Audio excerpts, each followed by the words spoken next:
खुलुमबाय नोंथांमोनखौ आंनि blog market YouTube channel बरायनानै लाग्रोनाय जाबाय। दिनैनि टपिकआ जेबो नङा। दाखालि मोनसे आंनि एक्सिडेन्ट जानायनि मोनसे भिडिअ हगारदोंमोन। दा बे भिडिअखौ खूब मानसियानो अनसायदों, नायदों। दा बिथाङा एक्सिडेन्ट जानाय बिथाङा मा जानानै दं बेखौबो मिथिनो लुबैगोन निश्चय। दा बेखौनो आं मोनसे होनो नागिरदों आरो नैबे एक्सिडेन्ट भिडिअखौ होनदों, नैबेयाव नायदों। बेयाव साइडआव भिडिअ होनानै होगोन। बे एक्सिडेन्ट भिडिअ। दा बिथाङा हामदों, हामनानै फैफिनबाय। माने बिथांनि जिबना गोलाव जाथों आं बेखौ आसा थाबाय इसोरनिसिम। दा बिथांखौ जों सिनायजोबखायो, आं नामखौ लाथ'ला। जायखिया जोंनि एरियानिनो दतमा ब्लकनि आन्दाराव। दा बिथाङा नैबेयाव एसे दोलादों आरो ना, पिसाव गोग्लैनाय नालाय। दा जों बेखौ गावदों बायदि सन्देह लादोंमोन आरो। ओरैबायदि आं दङमोन आरो, भिडिअ खालामाखै, आं साहा लोंगासिनो दंमोन खाथिनि दखानाव। ओमफ्राय बेयावनो ख्राव होननाय आवाज खोनादों आरो। ओमफ्राय बार'नानै नायबाय जोङो, थैगोनानै मानसिया गोलाव जानानै दङ भिडिअ नुनाय बायदि। दा जोङो माबा मोनसे जाबाय, एकदम सिरियास जाबाय जों सानदोंमोन आरो। खिन्थु एथ'ग्राब हेभि जायाखै आरो। मानसिया गोग्लैनायजों ओरै दुलुदों, ओमफ्राय मानसिया प्रेसार दंखायोमोन जाहैबाय, आं खोनानाय बायदि आरो ना। आं एसे सुलु लादों, दा प्रेसार दं बायदि होनदों आरो। जायखिया दा मोजां जाबाय, माने साननैसोजोंनो बिथाङा रिलिज लानानै फैदों। MRM सोहैदोंमोन बिथांखौ, ओमफ्राय साननैसोजोंनो रिलिज लानानै फैदों। ओमफ्राय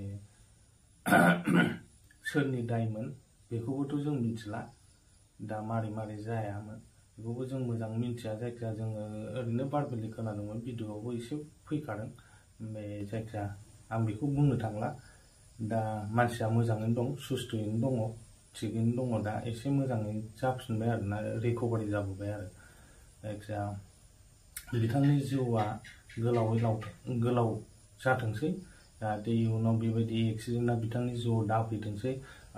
जों बयबो आंनि इउटुब फेमिलि आरो गासिबो इउटुब नायगिरि नोंथांमोनखौ आंबो माबायो, जेन'बा मोनसे साजेसन होयो। जेन'बा नोंथांमोनाबो गारिफोरखौ मोजाङै बाहाय, जाहाथे एक्सिडेन्टआ माबे समाव जायो जों हमनो हाया।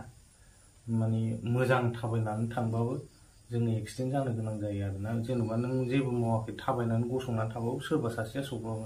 दा ओंखायनो सांग्रां थानाया मोजां आरो। दा जोंनि बर' भाषायाव मोनसे दं, गिगौमानि गगौ आरोना। बे आरो बे सोदोबखौ नोंसोर गोसोआव लानानै थाबायनांगोन आरोना बाहेरायाव ओंखारोब्ला। जाहाथे आं आसा थाबाय, इसोरनियावबो आर'ज थाबाय, जाहाथे आंनि साफ्रोमबो नायगिरि नोंथांमोनहा जिउआव जे गोजोनै आगान सुरलांनो हायो, बेफोर एक्सिडेन्टनिफ्राय बारग'नो हायो। आं बेखौनो इसोरनि खाथियाव आर'ज खालामनानै दिनैनि भिडिअखौ आङो बेयावनो फोजोबनाय जाबाय। जास्ट आङो मिन्थिनो लुबैनाय थायो नालाय, बेखौल' आं बुङो आरो। हायोब्ला अननानै आंखौ आंनि चेनेलखौ, ब्लग मार्केट इउटुब चेनेलखौ, दा गोदानखाय सार्च खालामबाबो फैनो नागिरा।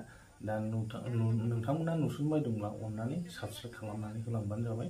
आरो बेल आइकनखौ होनानै ला, जाहाथे नोंथांनाव माने गोदान भिडिअआ आपल'ड जानाय लोगो लोगो नोंथांनाव नटिफिकेसन थायो।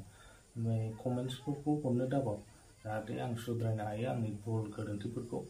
जायखिजाया माबाफोर गोरोन्थि जायोबा निमाहा होबानो जाबाय।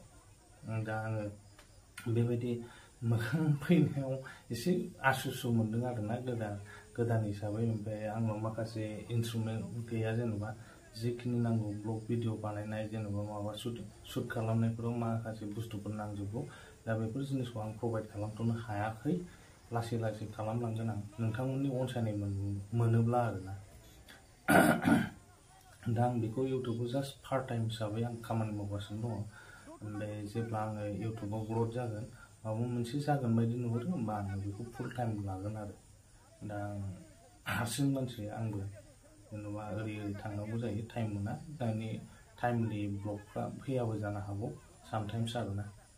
दा जायखिजाया आंनि बे चेनेलाव दैलि ब्लग जेनेबा ट्रेभेलिं खालामनाय माबा मोनसे समाजनि मोनसे खामानि मावनाय जेनेबा बेफोरखौ आं दिन्थिलांनो आंनि चेनेलनि गेजेरजों आं दिन्थिलांनो नाजागोन।